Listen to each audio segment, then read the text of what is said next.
Ang New Marulas Public Market sa Valenzuela City, DG Palengke na.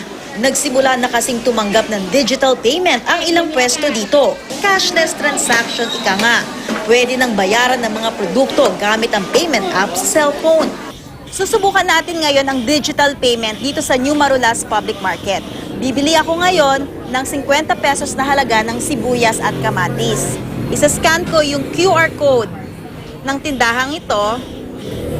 Ayan, lumabas na yung pangalan ng tindahan. Ilalagay ko ngayon yung halaga ng babayaran ko, 50 pesos, pay.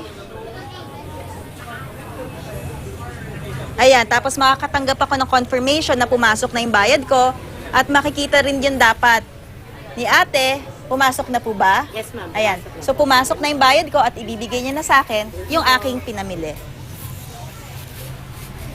May touch pay station sa palengke kung saan pwedeng mag-load ng pera sa account. Makikita rin sa app ang mga establishmento kung saan pwedeng mag-load ng pera. Mas convenient na po, tsaka hindi mo na kailangan laging magdala ng pera kasi nasa cellphone na siya. Through cellphone na lang. Sa ngayon, hindi pa. Kasi totally hindi ko pa alam kung paano. Ang ilang vendor naman natutuwa lalo't nababayaran din ng utility bills gamit ang payment app. Pero may ilan ding cash payment pa rin ang gusto. Parang istorbo lang sa amin. Kunwari, kukuha ng pera sa bangko, papupunta pa kami doon. Kailangan mga 10-9 nasa pakyawan na kami ng umaga.